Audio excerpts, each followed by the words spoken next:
A landlord thought he could crush a struggling family until the courtroom revealed his darkest secret. Before we dive into today's powerful story, hit that subscribe button right now. Every story we tell shines a light on injustice, resilience, and the fight for dignity. If you believe in truth, justice, and exposing abuse of power, subscribe today and join the Wealth and Wounds family. The sun had just barely risen over Havenbrook Estates, a modest neighborhood of aging houses where kids played in cracked driveways and neighbors exchanged stories across peeling fences. Inside one such home, Monica Harris, a widowed mother of two, tightened her apron and tried to ignore the sharp pangs of anxiety gnawing at her. Rent was due, again, and she was already late. Her youngest, Jaden, only 8, skipped into the kitchen clutching a wrinkled math test with a proud grin. "Mom, I got an A." "Look." Her eyes softened. She pulled him into her arms, holding on a second too long. "That's amazing, baby. I'm so proud of you." But before joy could settle, a loud pounding shook the front door. Monica froze. When she opened it, a man in a tailored gray suit stood with his arms crossed, his thin smile curdling into contempt. Mr. Victor Langston, the landlord. Well, Monica, another month, another excuse. You're 3 weeks late." "I don't run a charity," he sneered. Her heart sank. "Mr. Langston, I just need a little more time. My second job." "Save it," he cut her off. "You've got 7 days. After that, I'll have you and your kids out on the curb." And with that, he shoved an envelope into her hands. Eviction notice. The news spread quickly through Havenbrook. Neighbors whispered, pity in their eyes, but fear in their silence. No one dared cross Langston. He owned half the neighborhood. Monica's oldest, Danielle, 16, clenched her fists when she saw the notice. "He can't do this to us. We've lived here for 10 years. Monica tried to stay strong, but the cracks were showing. At night, she cried quietly, praying her kids didn't hear.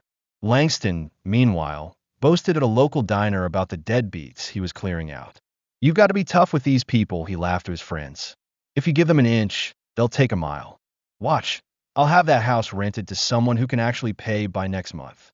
But what he didn't know was that his arrogance was about to collide with something far greater than his greed. 7 days later, Monica sat in the county courthouse, her children beside her, clutching her trembling hands. Langston strode in confidently, flanked by his expensive attorney. "This'll be quick," he smirked to his lawyer. The bailiff called the case. The judge entered.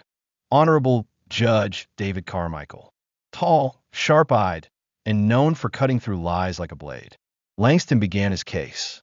"Your Honor, this tenant has repeatedly failed to pay rent on time. I'm losing money every day. I have every legal right to evict her." His lawyer slid documents across the table. Monica's heart pounded. She had no lawyer, no defense, just the truth.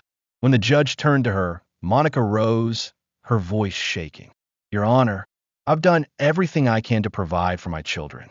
I work 2 jobs, I pay what I can when I can, but Mr. Langston has been raising rent without notice, charging illegal late fees, and ignoring repairs. My son got sick last winter because of the broken heater he refused to fix." Gasps rippled through the courtroom. Langston's smug smile faltered. Judge Carmichael leaned forward. "Mr. Langston, is this true?" Langston scoffed. "She's lying, just making excuses." But then the twist. Danielle, Monica's teenage daughter, stood. "Your Honor, I have proof." She pulled a folder from her backpack. Inside were photos, emails, and voice recordings, all documenting Langston's neglect, his threats, his illegal rent hikes. One recording played aloud. Langston's voice sneering. "You people should be grateful I even let you live in my house. Don't pay up, and I'll throw you on the streets where you belong." The courtroom fell silent. Judge Carmichael's expression hardened. "Mr. Langston, these are serious violations of tenant law." Langston stammered. "Tita's taken out of context. She's just." "Enough," the judge thundered. For the first time, the mighty landlord looked small. Judge Carmichael slammed his gavel. "This eviction is not only denied, but I am ordering a full investigation into Mr. Langston's rental practices.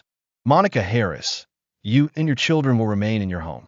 Mr. Langston, you may face charges for harassment, discrimination, and fraud. The courtroom erupted. Monica's neighbors, who had come quietly to support her, clapped and cheered. Langston's face drained of color. Monica hugged her kids, tears streaming down her face. Justice, she whispered. Outside the courthouse, reporters swarmed. One asked Monica, "What do you want people to take from this?" She steadied herself, her voice calm but strong, that no one should be made to feel powerless. Even when the odds are stacked against you, the truth will come out, and those who abuse their power will fall. Her words spread across local news, turning her into an unexpected symbol of courage. But as Monica began to rebuild her life, one shadow remained. Because in the quiet of his car, gripping the steering wheel with white knuckles, Victor Langston swore revenge. "This isn't over," he muttered. A week later, Monica found a letter slipped under her door. Inside, a single sentence in bold letters. "You may have one today, but you won't survive what's coming next." The screen fades to black. Narrator voice. Justice had been served, but the war had only just begun. What lengths will a man blinded by greed go to destroy the family that stood up to him? Stay tuned for part 2. If this story has you on the edge of your seat, don't wait. Subscribe right now so you don't miss the next twist. These stories are inspired by real struggles, and your support keeps them alive. If this story moved you, make sure to like, comment, share, and subscribe to Wealth and Wounds.